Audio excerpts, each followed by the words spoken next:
Les commissions administratives paritaires constituent des institutions nouvelles.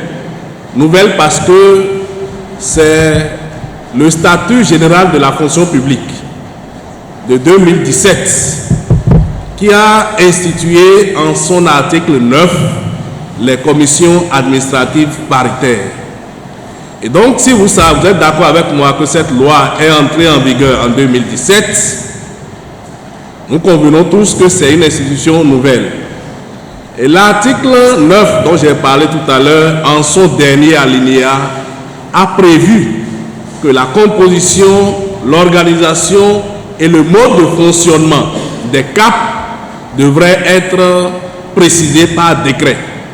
C'est donc en application de cette disposition qu'en 2019, précisément le 16 octobre, le décret numéro 2019-457 portant attribution, composition et mode de fonctionnement des CAP a été pris. Alors, que dit ce décret?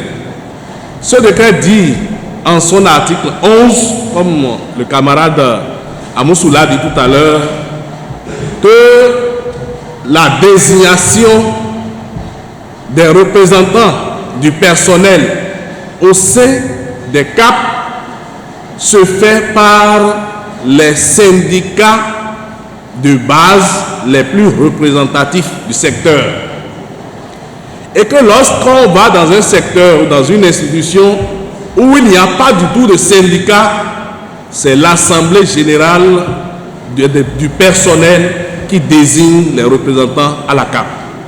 Voilà ce que disait le décret de 2019.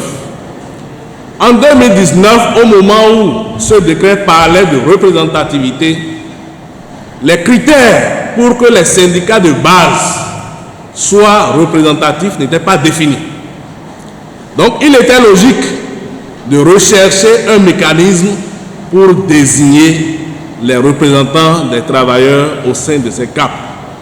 Voilà pourquoi, en 2019, on pouvait se permettre d'organiser soit des AG ou d'organiser des fédérations et trouver un mécanisme pour dire chaque fédération désignera ci, désignera ça. Parce que le test qui devrait dire comment est-ce qu'on est représentatif n'était pas encore pris. Et il était urgent d'installer les CAP.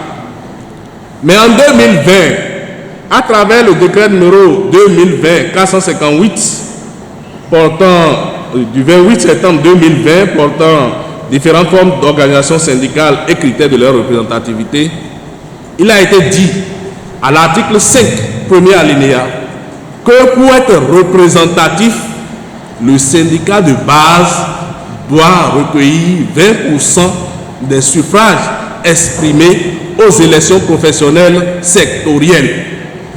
Alors, à partir de ce moment, tout est clarifié.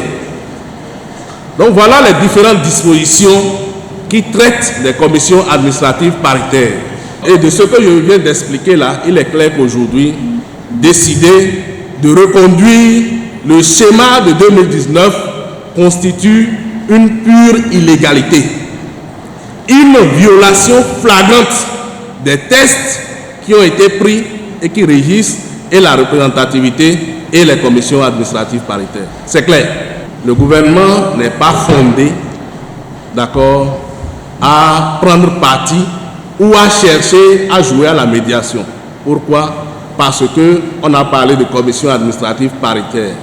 Et la commission administrative paritaire met en relation des représentants de l'administration, donc des représentants du gouvernement dans le cas précis, et des représentants des travailleurs. Donc le gouvernement même est déjà parti. Dans cette institution-là, dans cette instance, le gouvernement même est déjà parti.